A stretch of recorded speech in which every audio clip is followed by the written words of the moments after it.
Bismillahirrahmanirrahim. Assalamualaikum warahmatullahi wabarakatuh. Kami dari kelompok 6 ingin menjelaskan tentang pembangunan nasional menurut Pancasila dan Undang-Undang Dasar 1945. Oke, kita langsung ke bab 2 pembahasan. Yang pertama adalah hakikat pembangunan nasional. Nah, pembangunan nasional ini hakikatnya adalah upaya mewujudkan tujuan nasional bangsa Indonesia yang maju, mandiri, sejahtera, berkeadilan, berdasarkan iman dan takwa kepada Tuhan yang Maha Kuasa. Nah, sesuai dengan tujuan yang tercantum pada alinea keempat pembukaan Undang-Undang Dasar 1945, disebutkan bahwa hakikat pembangunan nasional adalah mencerdaskan kehidupan bangsa, menciptakan kesejahteraan umum, melindungi seluruh tumpah darah Indonesia, dan membantu melaksanakan ketertiban dunia dan perdamaian abadi. Nah, sebagai suatu bangsa yang mengikatkan diri dalam bentuk negara kesatuan Republik Indonesia, maka tujuan nasional perlu diwujudkan oleh seluruh lapisan bangsa tanpa terkecuali. Nah, pemerintah sebagai penyelenggara negara adalah penggerak atau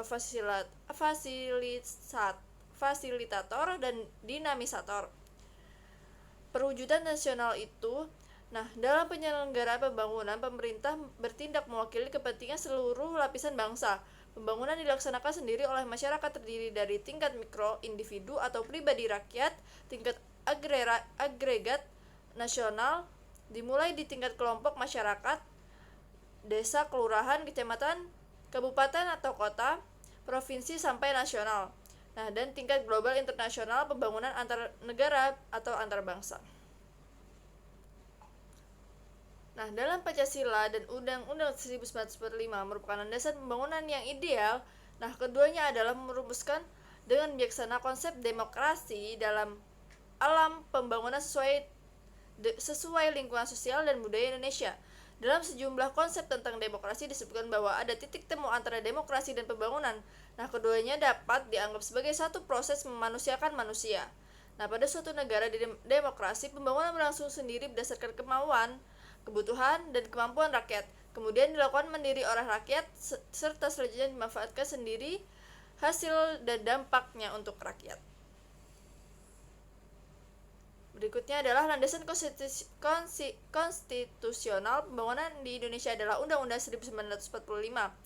Nah, kenapa Undang-Undang 1945?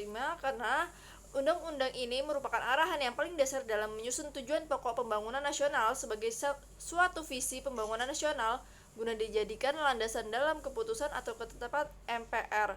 Nah, khusus dalam pembukaan Undang-Undang Dasar disebutkan 4 pokok tujuan pembangunan nasional, mencakup mencerdaskan kehidupan bangsa, menciptakan kesejahteraan umum, melindungi seluruh tumpah darah Indonesia, dan berperan serta dalam membantu ketertiban dunia dan perdamaian abadi.